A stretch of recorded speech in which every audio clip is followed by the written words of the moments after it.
Morning, everybody. As you know, I'm not here today. I let you know yesterday that I was going to be away, but I just want to go over some of the expectations for today so that you're clear about some of the things that I'm expecting you to do. Before we get started, though, this is the random event of the day for today. Blessing to the mages. So all the mages are going to receive 10 action points, 200 XP, and 200 gold points if they get down on one knee and say the pledge. I pledge my loyalty to the king forever. You'll do that when I get back.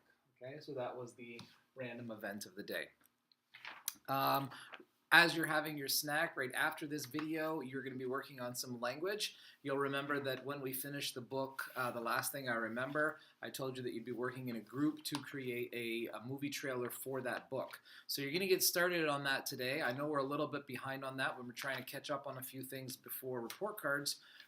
So we haven't had a chance to get to this, but we're starting with this today. So I'm going to let you pick your group of people that you're going to work with. There's going to be 6 groups, and each group is going to have 5 people in it. There's only going to be one group of 4 because Jasmine won't be participating because she didn't hear the story. But otherwise, there's going to be 6 groups of 5 people. Not 7, not 8, not 3. 6 groups of 5 people, except there will be one group that has 4 people in it. You're going to get one of these for the entire group. The most responsible person in your group should be the one to keep track of this so that you don't lose it, okay? You're going to put your group member names on it as well as come up with a name for your film company. That's not super important today, so don't spend a lot of time arguing about that. But eventually, when you get to filming, you'll need to have a name for your company because that goes into the movie itself. The instructions are also on the page if you forget anything that I'm saying or anything that your teacher says to you today, but there's also an example up here of sort of what I'm expecting. I do expect this to be very neat, and I expect it to be very detailed and thorough. Okay, so you have to tell me, you have to decide as a group today what scenes from the book you're going to include as part of your movie trailer. You're just going to include sort of the major scenes that kind of capture what happened in that first book. The best artist or artists in your group will work on the drawing part, but that's not something that you should be doing today. Nobody should be drawing today. Instead, you should be working as a group to do this part, which is the notes. In the notes, you have to brainstorm what kind of props you're going to need to start bringing in, where are you going to film these certain scenes. Okay, so everything is going to be filmed here at school. You can't say, oh, we're going to film this second scene in my dad's garage inside the car.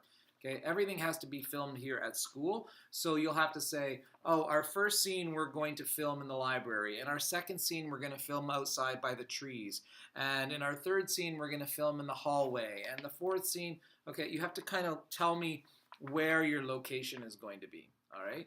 You cannot film until I approve your storyboard, so it needs to be detailed, it needs to be organized, it needs to be neat. If it's not detailed, organized, and neat, I'm not going to approve it. You won't get a chance to film. All right? I know on here it says that you have 2 class periods to do this. You actually have 3 class periods to do this. And this part, the drawing part, somebody might have to take home on a weekend to sort of finish it up. But this part, the writing part, you have 3 class periods to do that before I allow you to start filming. All right? After recess, you have a reading that you're going to be doing together instead of math today that has to do with making good decisions and what decision you would make in the specific situation, okay? And you'll find out more about that after recess once you do the reading. After lunch, you'll watch the news. So I'm going to ask that we use Logan's laptop again, hooked up to the smartboard so that you can watch the news. And if it happens to pause like it normally does, I'm going to ask Andrew if you can unpause it or fast forward a bit like you have in the past. After the news, you're going to start something else today that's another group activity. I know there's a lot of group activity, and I wouldn't normally do that in one day because we tend to get a little bit unstructured. But this is going to be one of your final sort of marks for your current progress report. Okay, so I've already kind of assessed this, but this is kind of your last chance to show me your oral reading ability. This is a Reader's Theater script. So it is a play, but it's not a dramatic play. We're not acting this out. Okay, you're not going to be acting out this play. It's entirely done with your voice. So there's going to be 3 groups, and there's going to be 10 people in each group, except one group is going to have 9 because Jasmine won't be doing this script. She's going to be working on something else. And you need to select a part that's appropriate for you. So on the first page here, when you get your script, it tells you all of the roles in the play. The ones that have a star beside them are major roles. Those are the ones that have a lot of reading.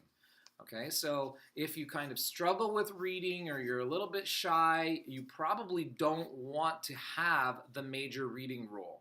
Okay, and your group should not be forcing that on you. You have to pick a role that's appropriate for you.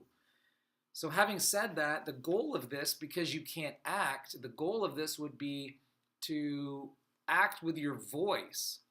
How are you going to read the lines to play a character? You notice that when I'm reading, doing my read aloud, I try my best to sort of change my voice for different characters, and I use my voice to project what's happening in the story. So that if the character is mad and yelling, you'll see that I'm mad and yelling. And if the character is whispering, you'll see that I'm whispering.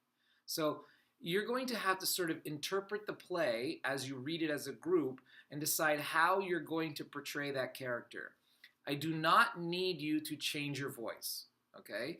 You do not need to make a silly voice for your character because that'll be really difficult to sustain, all right? In other words, you won't be able to do that for the 10 or 15 minutes that it takes to do the whole play. You'll come in and out of character with your voice. So don't worry about making a funny, different voice.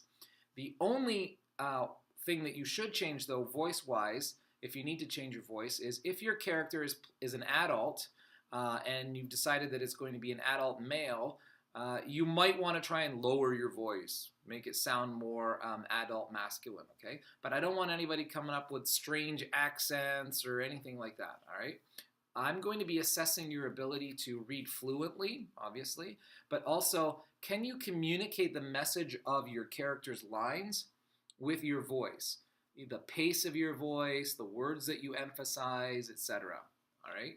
You're going to have about a week of practice. You're starting today, so your goal today is to get into your groups. When you get into your group, put your name on your script and don't lose it. I'm not giving you another copy. You're going to go through the whole script before you decide which role you're going to play. So as a group, you have to come to a consensus. You have to come to an agreement on which role people are going to play. Yes, I know there's going to be more than one person who wants the narrator role, or more than one person that wants the main character's role. So that's part of coming to a consensus. You have to agree as a group who's going to do what. And sometimes it just comes down to rock, paper, scissors, or picking the number closest to 50. If you can't come to an agreement, you have to find a fair way of solving your problem, all right? Solving your conflict. After you've gone through the script and you've selected the lines, take a few minutes and highlight your lines, and then start practicing the script, okay? So start going right from the beginning and just start reading it through, all right? You'll need to do that multiple times. You don't need to take this home tonight to practice. That will come down the line. I'm going to ask you to take it home once or twice to practice, but today this should stay in your desk, in your binder, in a safe place at the end of this period, all right? Once you're done getting into your groups and practicing, there will be a little bit of time left before recess. And if it's a nice day out, which I don't think it's going to be, unfortunately, I checked the Weather Channel, it's going to be cold and it might possibly be snowing. But if it's a nice day out, then Carter and Felicity are going to select the DPA activity. Okay, so it's got to be something that everybody can do, and it should be something highly active because if it's cold out, you're going to want to be able to warm up by doing something active. So Carter and Felicity, you'll get together and you'll sort of decide and discuss as a pair what you want to do, and then you'll let your teacher today know what that activity is. However, doing DPA is completely up to your teacher today. So if your teacher decides that the weather just is not acceptable to go out, it's too cold, or there's a chance for snow or whatever, then you'll use that last 20 minutes before recess to do a few things. Your teacher will go over it, but you're going to catch up on any work that you've missed. So there's a number of people that just need to finish up their persuasive writing. And then a few people are going to have, or a number of people are going to have some quiet free time. Okay. Now I say quiet because we tend to get louder and louder and louder, and Mrs. Schinkel will let me know tomorrow if that was a problem, if noise level was a problem. If noise level was a problem when people are having free time on their iPads, then we might need to take a 2-week break from the use of any iPads. We already had to take a week off, and we'll stretch that to 2 weeks. So you need to sort of focus. You have to tune out the distractions if you're working on your persuasive writing. That's a priority, especially if you've been away and if you're behind. Lastly, at the end of the day today, you don't have buddies. We've needed to switch that to Fridays. So our buddy days will now be on Fridays every week for the rest of the year because of something else going on. But today you have your independent reading and your literature circle groups. You will meet in the same location that you met yesterday for your literature circle groups, okay? So the twerp group was in the chapel.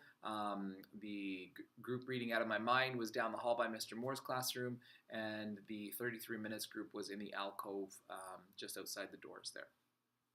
I will be back tomorrow. I hope you have a great day, and fingers crossed it won't snow tonight and there won't be a snowstorm. All right, have a good day.